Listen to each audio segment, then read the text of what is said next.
నాగర్ కర్నూలు జిల్లా కేంద్రంలోని భారత రాజ్యాంగ నిర్మాత భారతరత్న డాక్టర్ బిఆర్ అంబేద్కర్ 135వ జయంతి వేడుకలు అత్యంత ఘనంగా జరిగాయి.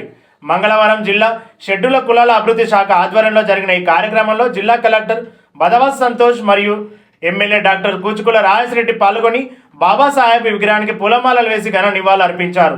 ఈ సందర్భంగా కలెక్టర్ బదవాస్ సంతోష్ మాట్లాడుతూ సమానత్వం, సామాజిక న్యాయం కోసం అంబేద్కర్ చేసిన కృషి ప్రతి ఒక్కరికి ఆదర్శమని కొనియాడారు. ఇదే వేదికపై ప్రజాపాలన ప్రగతి ప్రణాళికలో 60 అలాయ్ రోడ్డు భద్రత ప్రతిజ్ఞ చేశారు. వాహనదారులు తప్పనిసరిగా హెల్మెట్, సీటు బెల్ట్ ధరించి ట్రాఫిక్ నిబంధనలను పాటించాలని ఆయన కోరారు. అనంతరం ఎమ్మెల్యే రాజేశ్వరెడ్డి మాట్లాడుతూ విద్యతోనే అభివృద్ధి సాధ్యమని రాష్ట్ర ప్రభుత్వం ప్రతి నియోజకవర్గంలో ఇంటిగ్రేటెడ్ పాఠశాల ద్వారా అందరికీ సమాన విద్యను అందిస్తుందని తెలిపారు. పేద విద్యార్థుల ఉన్నత శిఖరాలను అధిరోహించడమే అంబేద్కర్కు ఇచ్చే నిజమైన నివాళని ఆయన పేర్కొన్నారు.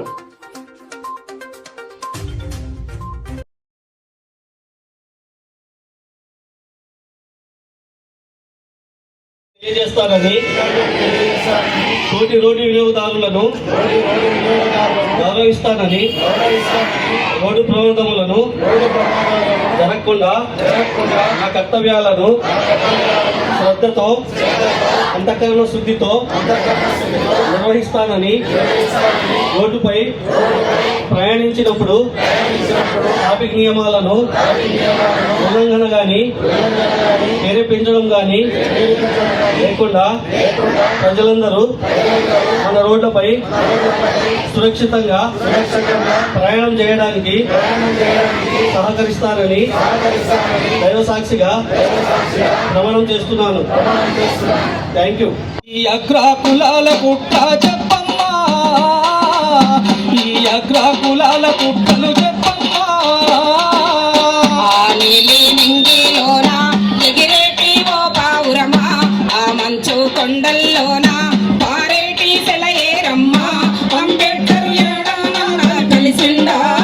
ఈ సభను మనము 39 రోజుల ప్రజాపాలన ప్రగతి ప్రణాళికలో భాగంగా మనము ఈ అరైవ్ అని ఒక థీమ్ని తీసుకోవడం జరిగింది. అట్లా మనం ఒక 10 రకాల థీమ్ని తీసుకోవడం జరిగింది. అందులో ఈ వారం సోమవారం నుంచి రేపు శనివారం వరకు అరైవ్ మనము చాలా వరకు చూస్తే ఈ రోడ్ యాక్సిడెంట్స్ అనేది రోజు రోజుకి పెరిగిపోతున్నాయి. మరి రోడ్ యాక్సిడెంట్స్కి కారణం ఏంటిదని చూస్తే చాలా మంది బైక్లో పోయినప్పుడు హెల్మెట్ వేసుకోకపోవడం. ఇప్పుడు చూడండి, ఒక్క హెల్మెట్ అయినా మీకు అక్కడ కనబడుతుంది. ఓవర్ స్పీడింగ్ చేయడం, రాంగ్ రూట్లో రావడము, లేదంటే తాగేసి డ్రింక్ చేసి డ్రైవ్ చేయడము. సో ఇట్లా రకరకాలుగా కారణాల వల్ల మనకు రోజు రోజుకి కూడా చాలా రకాల యాక్సిడెంట్స్ జరుగుతూ ఉన్నాయి. సో ఈ యాక్సిడెంట్ జరగకుండా మనము నివారించాలి. దాంట్లో ఓన్లీ పోలీస్ డిపార్ట్మెంటే కాదు, అన్ని డిపార్ట్మెంట్స్ని ఇన్వాల్వ్ చేయాలని చెప్పేసి మనం అరైవ్ కార్యక్రమం తీసుకోవడం జరిగింది. అందులో భాగంగా police department, transport department, revenue, మిగతా అందరూ కూడా రోజు మనం అవేర్నెస్ కార్యక్రమాలు కానీ, ఈ హెల్మెట్ డిస్ట్రిబ్యూషన్ కానీ, లేకపోతే ర్యాలీస్ కానీ ఇవన్నీ చేసుకోవడం జరుగుతుంది. అదే ఆ కార్యక్రమంలో భాగంగా ఈరోజు కూడా ఒక థీమ్ తీసుకోవడం జరిగింది. మనం అంబేద్కర్ జయంతి సందర్భంగా మనం అందరం కూడా ఒక ప్రతిజ్ఞ చేసుకోవాలి. ఏమని అంటే ఈ రోడ్డు భద్రతా నియమాలను మనం పాటిస్తాము. అందుకంటే ఒక యాక్సిడెంట్ అయిందంటే అందులో ఆ ఫ్యామిలీ చాలా సఫర్ అవుతుంది. నిన్న గ్రామ సభ పెట్టి కూడా ఒక దగ్గర మాట్లాడితే ఒక ఫాదర్, అంటే చిన్నపిల్లలు 5వ తరగతి 6వ తరగతి చదువుతున్న చిన్నపిల్లల ఫాదరు అది రోడ్డు మీద ఓవర్ స్పీడ్ పోయి చనిపోతే హెల్మెట్ లేదు, చనిపోయింది. అక్కడ ఎంతమంది సఫర్ అవుతున్నారంటే 2 పిల్లలు, ఆ ఫాదర్ చనిపోయిండు, లేరు వాళ్ళ వైఫ్, వాళ్ళకి ఆల్టర్నేటివ్ ఇన్కమ్ లేదు, వాళ్ళు చాలా సఫర్ అవుతారు.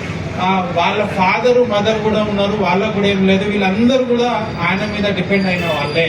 సో చాలా వరకు యాక్సిడెంట్స్ అయ్యే అన్నీ కూడా ఇట్లా డిపెండ్ అయిన వాళ్ళే. 20 నుంచి 35 సంవత్సరాలు ఎవరైతే కుటుంబాన్ని పోషిస్తారో వాళ్ళే ఎక్కువ బలవుతున్నారు. సో కాబట్టి ఇప్పుడు చెప్పిన రోడ్డు భద్రత నియమాలను పాటించాలి. ఈ అంబేద్కర్ జయంతి సందర్భంగా కూడా ఈ 99 రోజుల్లో భాగంగా మనం ఒక ప్రతిజ్ఞ చేసుకుంటున్నాము. సో ఈ అంబేద్కర్ దగ్గరే మనం ప్రతిజ్ఞ చేసుకుంటే అందరూ ఫాలో అవుతారని చెప్పి చేసుకుంటున్నాము. సో కాబట్టి ఈ సందర్భంగా అంబేద్కర్ గురించి అందరూ తెలిసిన వాళ్ళే. గొప్ప మహనీయుడు, మామూలు కుటుంబం నుంచి, మన మామూలు చిన్న కుటుంబం నుంచి ఎదిగి విజ్ఞానాన్ని సంపాదించి విదేశాల్లో చదువుకొని ఆ విధంగా అతను ఎంతో ఉన్నత స్థాయికి ఎదిగి ఈరోజు మన భారత రాజ్యాంగ నిర్మాతగా ప్రసిద్ధికి ఎక్కిండు.